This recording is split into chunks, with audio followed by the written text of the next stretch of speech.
Hi everyone, Sweet Melba. So I said this video was going to be about some fun. So we're going to do Burning Man.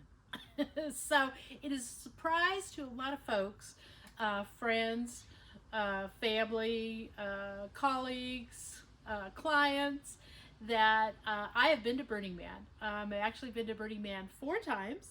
And I wanted to do a video because this is Burning Man week. It started at midnight on Sunday.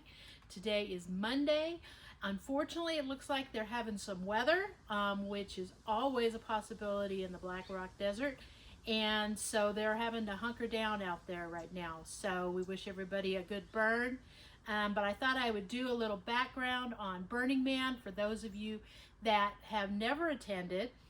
Some of you that may be interested in attending, really focusing on just some prep, and you really need to be aware of Burning Man. Is it fun? It's absolutely fun, and if you're able to, it's certainly something to do once, if you can, but it will kick your butt. You have to be prepared for Burning Man. So I thought I would share 3 tips for everybody who is looking to go to Burning Man, hasn't been yet, and maybe some that just need a reminder that it's about survival out there. It's about fun, but it's about survival too. So let's go ahead and get started. So tip number 1 is you got to know what to expect as best as you possibly can. Educate yourself about what it takes to really survive in the Black Rock Desert in the end of August. So it is tough. So do as much education, preparing yourself to know what you're getting yourself into and to prepare in enough time. So a couple suggestions. Obviously, YouTube. There are tons of YouTube videos on Burning Man. Look for the ones that really tell it like it is, so that you really know what to expect out there. It is not easy, and it takes a lot of preparation, so look for those videos. Don't ignore the fun ones. I'm not saying it's all serious, but in all reality, it is serious, and you got to take care of yourself out there. So really try and educate yourself. Look for those videos, people who are going to tell you about the prep, how to build your camp, if you're part of a camp, what you need to bring, things of that nature.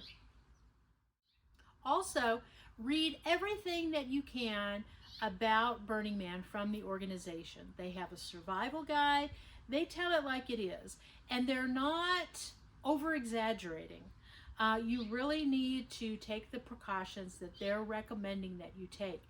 Water is absolutely essential, and you really should not be going to Burning Man if you can't take care of yourself. You shouldn't be relying on others to make sure that you're healthy, and that you have what you need to take care of yourself out there. So read up on those materials from the Burning Man organization. Really pay attention to that, because you're going out there, you've invested the money in the tickets, which are not cheap. You've invested in your airfare if you're flying out, or if you're renting a motorhome, or whatever you're staying in, or you've bought a tent, or whatever you're doing there. You've invested a lot of money, so you want to make sure when you go out there you're going to have a good time. That's what it's about, but you do have to take care of yourself.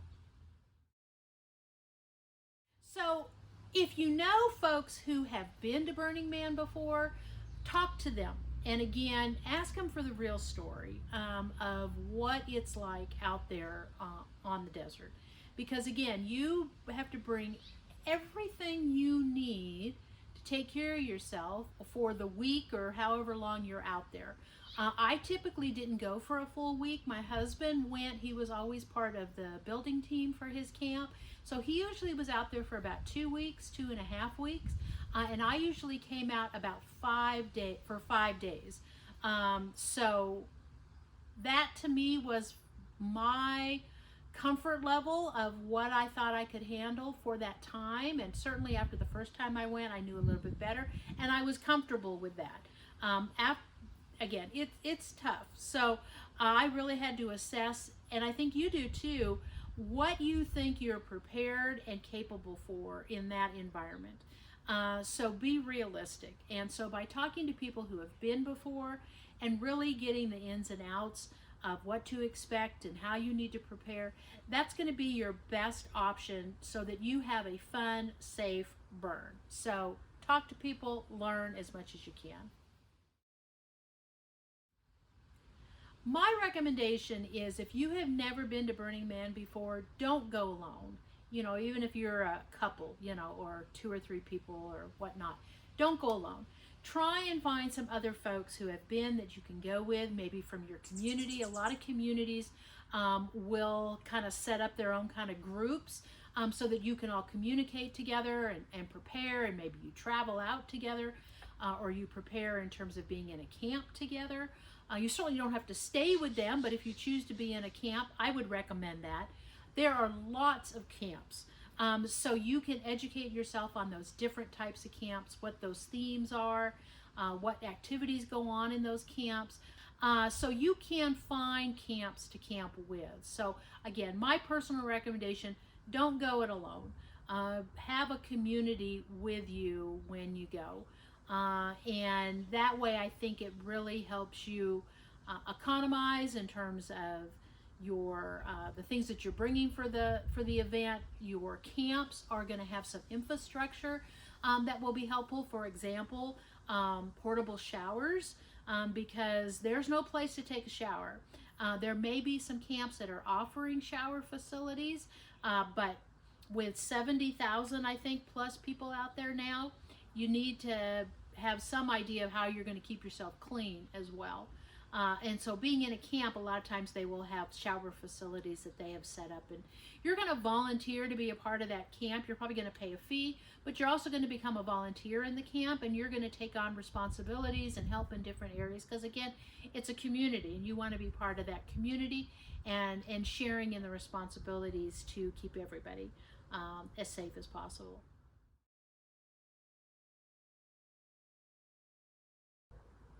So again, tip number one, know what to expect and educate yourself. Learn as much as you can. Decide if you really think it's something that you want to do. And if you do, then prepare right for it. So that leads into tip number two, which start planning early. It takes a lot of prep work to get what you got to get to take out there, to take care of yourself, build your camp, or even if you're going to go small scale. I mean, you've got to come up with all of that stuff. And so start early planning. For us, typically, again, my husband was part of a camp, so he was a little more involved in terms of the infrastructure in his camp. But we were a good 2.5, 3 months of prep time for us. And that wasn't just infrastructure type stuff. That was figuring out what our camping arrangement was going to be. The first year we went, I have a picture. This was what we called TJ. We got this little tow camper that we were going to stay in at Burning Man, and we really got it for that purpose. And so you'll see that, you know, you got to tape up the windows and you do all of that before you ever get out there. But figure out what your camp arrangement is going to be in terms of where are you going to stay. So you're going to be in an RV or a tow camper like ours, or you're going to build your own camp structure. So the last year that we went, we decided to get a tent. We got it from a Costco, and you'll see lots of these tents. There's a picture of it here. There's a lot of these tents out at Burning Man. Anyways, we did that, and we set it up in terms of, again, the prep. We set it up in our backyard 2 months before we were leaving to go to Burning Man, and decorate your tent space. Make it, you know, whatever you want it to be. Theme it, whatever. So we decided, or I decided, that it was going to be kind of a, I don't know, Arabian kind of a style. So I had to come up with some drapery and whatnot. And you'll see that in the picture. The bedding was on the floor. Certainly you could get cots, but we were on the floor. But we had tables and our cook stove. So again, that goes into the prep too. So not only your accommodations of where you're going to be sleeping, but also what's your plan for food? Are you only going to bring food that's prepackaged and you are just going to eat that way and not heat up anything? or cook anything. That's kind of a tough way to go, but people do it. Can be done, just like backpacking, right? But we always wanted to cook, so we had a camp stove that we brought. Now, granted, when we had the tow trailer, we had the stove there, but you got to have plenty of propane for whatever type of cook stove you're going to do. So again, test those things out long before to make sure you have everything you need to do what it is that you're planning on doing at your camp. So test out your stove, cook something. Do you have the right pots, pans, utensils? You have to have all your plates and silverware and things of that nature. You have to have your wash tubs and dish soap and all that. So basically everything you need to survive for however long you're going to be out there. A week, a little bit longer than a week, depending on your circumstances for that arrangement. And then key number one is your water. And how are you going to bring all of that fresh water out to the playa? And have containers in which the used water can go in to bring it back, because you can't dump it out there. So you're hauling it in. Whatever you haul in and bring in, you're bringing back out. So you've got to be able to have the right water containers in order to do that. So you really have to plan that too. So again, how the water is essential, and to have plenty, more than you will think you will need. And if you're going to do a portable shower thing, then you're going to need water for that. You're going to need water for your washing your dishes, things of that nature. So again, all that prep time. So be sure to look into all of that type stuff. So the other essential out there is a shade structure of some type. So you're not going to stay in your camper all the time or your tent all the time. So you might want to have some type of a shade structure that is accompanying or next to your camping trailer or your tent, if you're going to go that arrangement. I think I have a photo in the ones I'm going to put up here of what we built, which was quite large. Again, we were in a large camp, but this was a large unit for, I think there were 4 of us in our small little space within this larger camp. So this was a pretty big shade structure. And if you haven't seen the videos of what's happening out there, or even now, is the wind. And unfortunately, I saw some of the video from yesterday that some of these shade structures were just torn up in the wind out there. And you never know when that's going to come up. So you want to make sure that you got a shade structure that's going to hold sturdy. And in case it doesn't, that you brought the supplies to fix your shade structure if you can. So extra tent material, tarps, zip ties, whatever it is you're going to need to try and rebuild if you have to do that. So a shade structure, I think, is another essential component of going out there. And get creative. You know, I decorated ours. I think we had some LED lights that were kind of disco lights one year. So yeah, get creative, but you're going to have it. It's a nice place to hang out in a dust storm. When it's super hot in the middle of the day, it's a great place to crash during the day.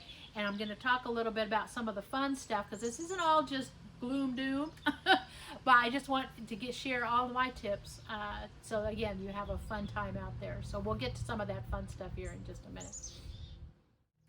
So the other thing you need a bike, and you need a good bike. A bike that's going to hold up and hopefully not break out there. So don't take a clunkety old bike with you.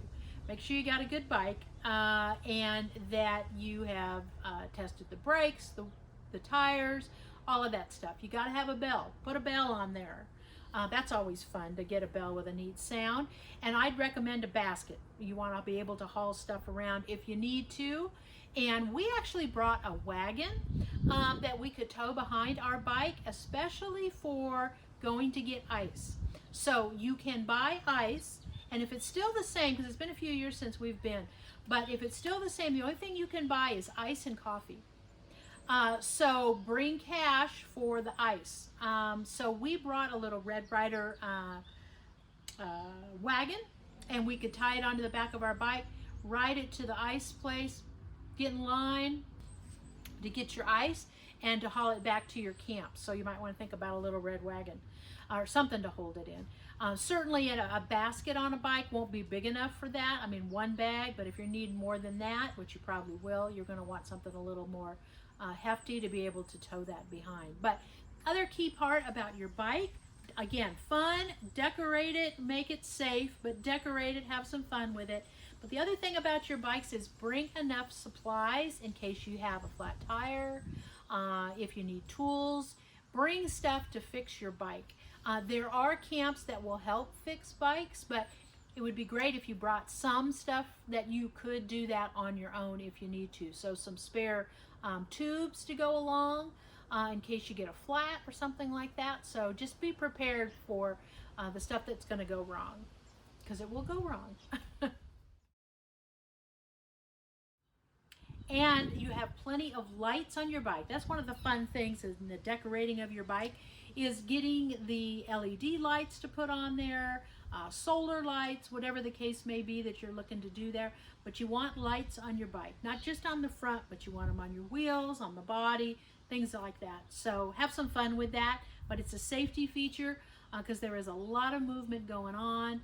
During the day, not necessarily a big deal, but at night there is a lot of stuff moving around on the playa, big and small, and you want to make sure that you're going to be seen, as well as lighting on you. We have the little lights on our forehead that we used, so something like that, or your glow sticks. Those are great if you can get a bunch of those. You never know when you might need those.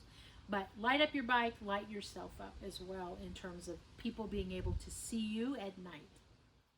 So health and safety, you got to have a first aid kit and a good sized first aid kit. So be sure to get one of those. If you don't, read up on first aid and techniques of that nature if you had to help somebody out in a circumstance. So be prepared with a good sized first aid kit. Also, just, health and safety wise, is a water bottle that you can bring with you everywhere you go. So you never know when a dust storm is going to come up and you're going to be stuck wherever it is that you're at.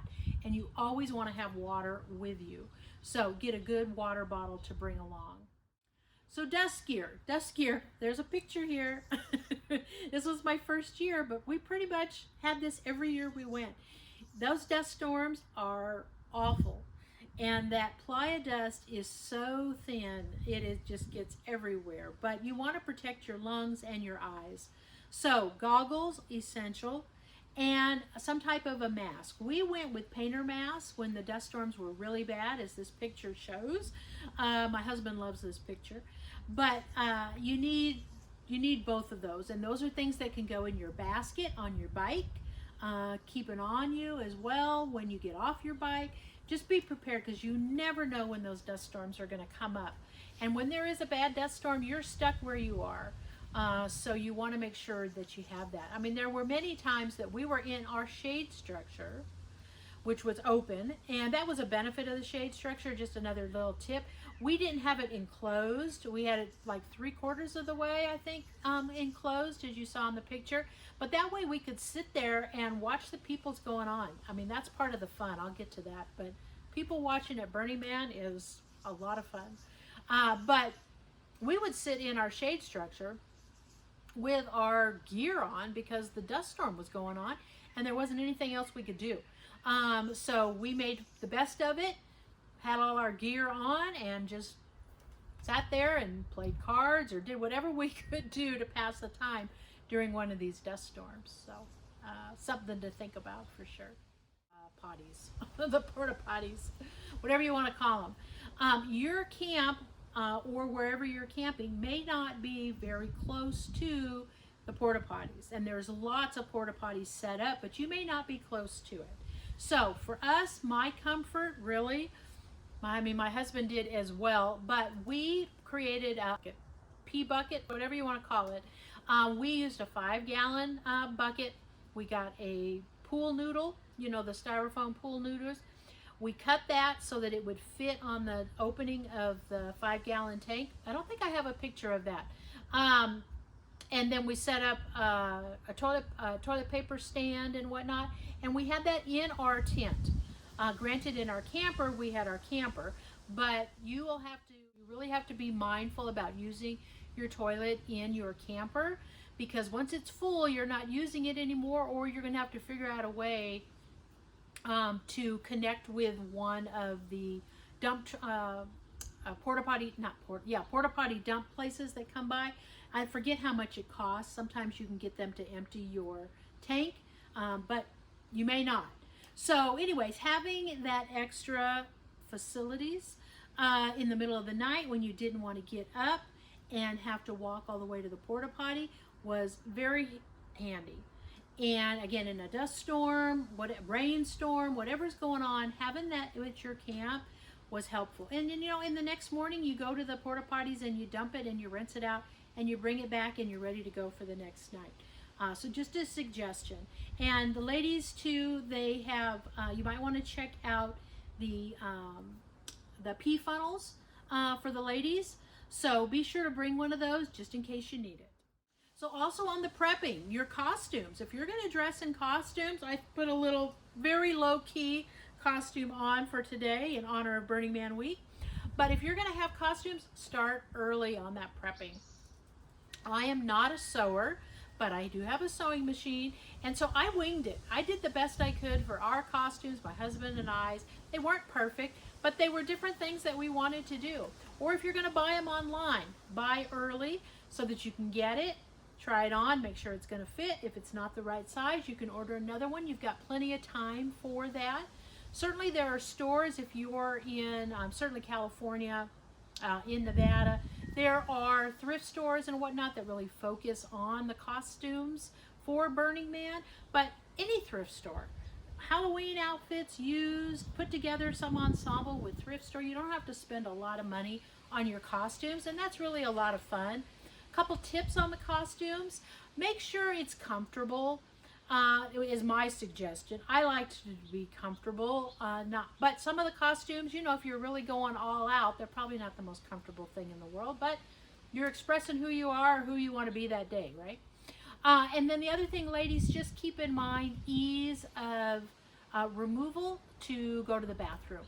That was a challenge in a couple of the costumes I had, and I thought, you know what, I'm not going to do that again. It took forever to get it off, and if you're in the porta potty, you're trying to keep everything off the floor, keep it clean, right? So just keep that in mind, that you got something that might make it a little bit easier for the restrooms. Okay, so let's get to the fun. All seriousness, I think, is very important. As I said, you know what you're getting into, you know what to expect. You're assessing your comfort level, your ability to deal with that extreme environment. And really, if you've come to the conclusion that you're going to go do it, good for you. So there is more than anybody can see at Burning Man. So one of my suggestions is look at the different theme camps ahead of time, what they're doing, what the different activities are around Burning Man, and make yourself, you know, kind of a list of the things you want to go see. One of the places that I really wanted to see one year, actually I think it did it twice, and I think they're just a staple out there still, was the roller rink. And they had skates that you could rent and skate around on this plywood type floor. I really wanted to go see that. And some activities at Burning Man are only available on certain days. They're not every day. Or if they are every day, they're just certain times of the day. So I think really, if you really want to go and see a lot of different things and not just kind of roll up on something on your bike, although that's fun too, look and see what's out there, so that you can kind of create kind of a schedule of things that you want to go see and do while you're out there. And you can find all that information on the Burning Man schedules and whatnot. So you can't do a lot of that ahead of time. I mean, you can see some of those camps that are in some of the materials, but again, before you get there, kind of look, or take your, you know, your first day after you get your camp set up, look at the booklet, see what's going on and what you want to go see and do, and put it on your list so you don't miss out on stuff like that. We already talked about the costumes. Have fun with that, you know, and they don't have to be perfect. Like I said, I don't know how to sew. I just winged it, and it was fine. Some of it was a little, one, I made him a coat, and I got some of the stitching on the outside instead of on the inside, but nobody saw that. I knew it, but nobody saw it. I was like, hey, it's good enough. So, but again, it's a lot of fun to do the costumes and things like that, and just to watch the people in all the costumes is a lot of fun, the different things that people come up with. So there's some amazing stuff to see out there. I mentioned decorating your camp, your shade structure, your tent, whatever your theme is, or whatever you want to do with that. It makes it inviting. And you know, our shade structure was again open to the street that we were on, so we would wave at people, have them come over. They'd come over and take a break, have a seat. We had couches that we hauled in. I think I've got a picture of our my husband's unit in terms of the rig that he brought out. So it's a lot to haul it out there too. So you got to be prepared for that too. But we had couches and chairs and whatnot. And some of the fun things that I did, I mean, I'm not an engineer. My husband is an engineer, so he can do all this, you know, higher end stuff. So I kind of did what I could do. I made with a bean bag, I made a rubber duck.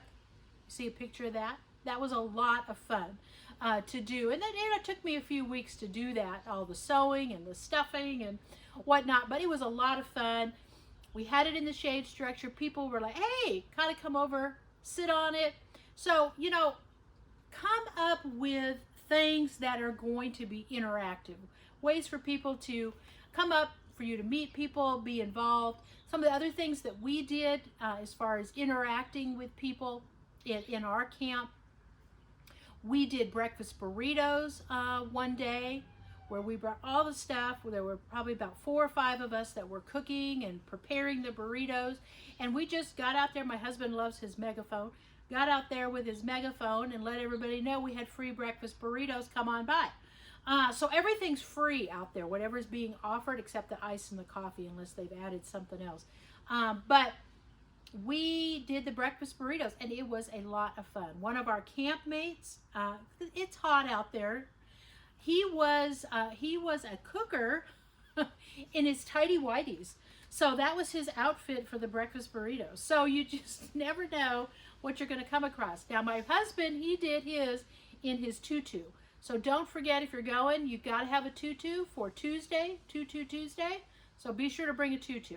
So he was in his tutu outfit. So, you know, it was a lot of fun. We had a lot of people stop by, and I don't know, we probably did, I don't know, 50 or more burritos. I think we brought enough stuff for that, to do that. So that was a lot of fun.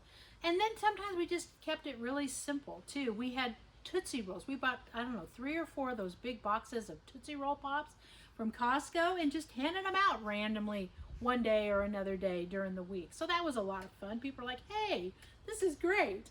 So I like to do craft stuff. So I brought a couple crafts things out there for people to do. I did a make your own Burning Man keychain, which was out of macrame. As a kid, my mom had a macrame store, and so I knew macrame. So that was something that I could share with other people. And in our shade structure, I set up a stand. I brought all the materials for people to make them so they could pick their colors and make the Burning Man. I'll see if I can find a picture. My husband still has his. He uses it on his pickup truck. It's his keychain for his pickup truck. And that was a lot of fun. People stopped by, and we kept it simple, but something they made that was a keepsake from Burning Man. So we did that. Just, you know, bring things that are engaging so that you have an opportunity to interact with other people. And other people's camps are going to have the same thing. So get out there and find those kind of things that you can do. And, you know, people say, well, I hear that this goes on at Burning Man, or this goes, yes. In general, yes. If you're looking for it, you can probably find it at Burning Man.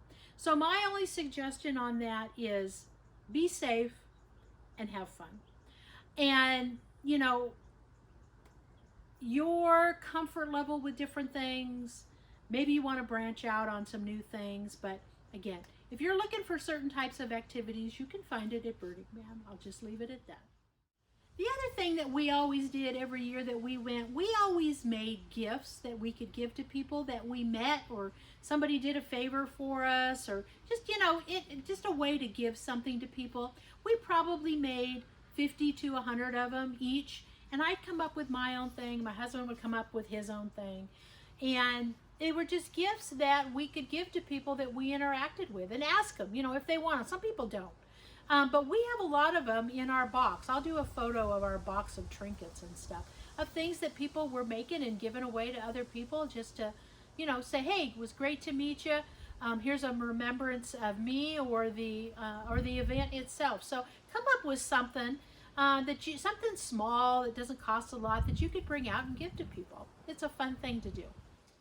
We went, we decided to up the fun level a little bit, and my husband did an art car, and so I've got some pictures here. But that was a whole nother goodness, another 2 months probably in planning to come up with how we were going to do that art car, and that art car met all the specifications of Burning Man. So if you're going to go that route, make sure you know everything about what the requirements are for an art car.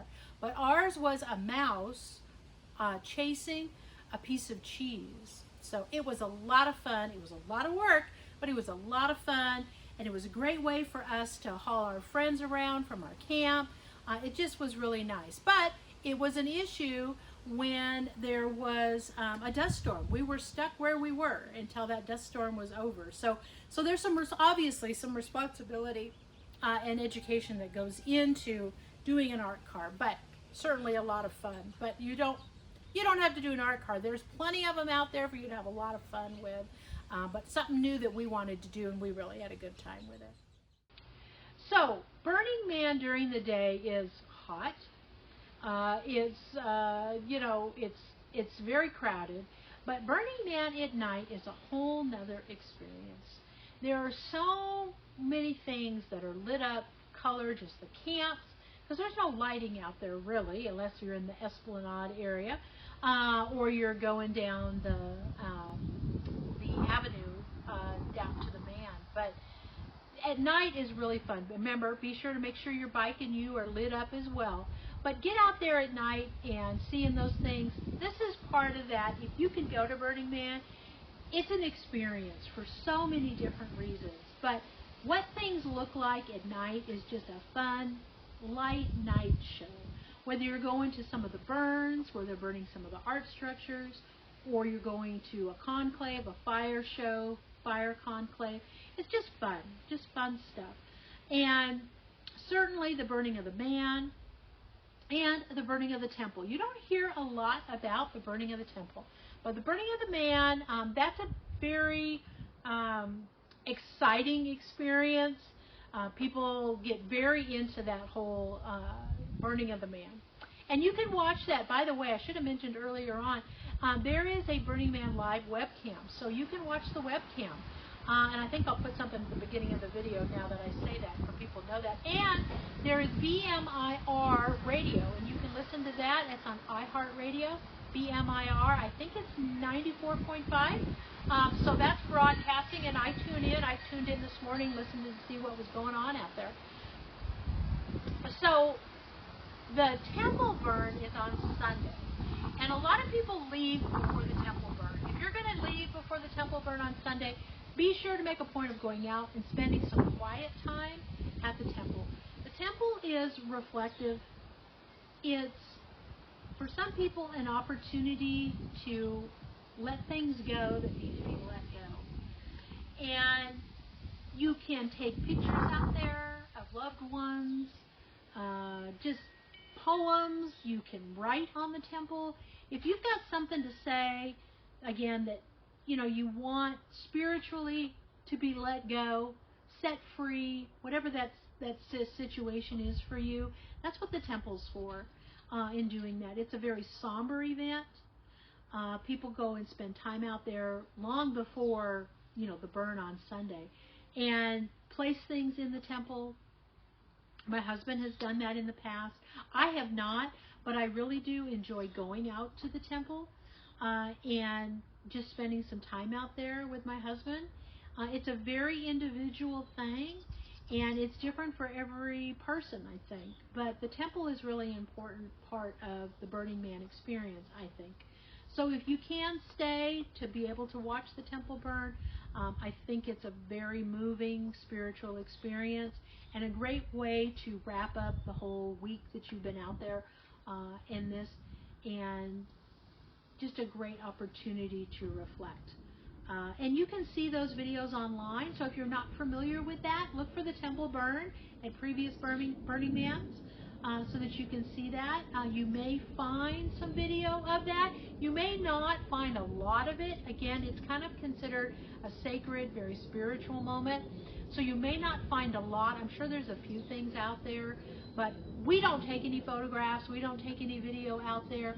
It's a really, have to be there and keeping the ceremony really individual, rather than making it a broadcast type thing. But like I said, you might be able to find some things about that. Others may treat that very differently. It's up to each individual person. Burning Man's all about individuality, so everybody does that a little bit different. But it's a great experience, both the burning of the man and the burning of the temple. So I think that's going to wrap it up. It's a great experience. It's tough. You have to be prepared. It costs money. It's not a free thing. And, it's all about participation, being part of this Burning Man community. But I think there's also a part of it that is your self-sustaining preparation as an individual, that you can take care of yourself and not relying on other people and expecting other people to be there to rescue. Do what you need to do to take care of yourself. Have a great burn. Have a lot of fun. Be safe and enjoy the experience. And we're glad that we did. Like I say, I went 4 times. I think my husband went 7 times, I believe. And, we finally came to a point that we felt like the event was changing from what it had been. And we thought, we would like to do a lot of other things. I've mentioned on my channel doing a lot more traveling. So we made a decision that we felt we were fortunate and having the opportunity to be a part of Burning Man, to share our experience with others, to encourage other people to go if they could, to sharing our advice and suggestions so that they could do it safely and have as best time as possible. And that's really what this video is about. But I wish everybody who's out there a great burn. I will be tuning in to BMIR radio. I'll be watching the webcam. I think once a burner, always a burner. So you just, you wish everybody a good time. I hate to see the bad weather out there, but that's part of it. You just never know what you're going to get out there. I hope everybody is safe and that these thunderstorms that are out there right now, that looks like they're going to start weighing down on your Wednesday. So the latter part, the second half of the burn week should be really good, I think. So have a good time. And if you're going to go, plan, be safe, have a lot of fun. We'll see you next time. Thanks for watching. Sweet Melba. Bye-bye.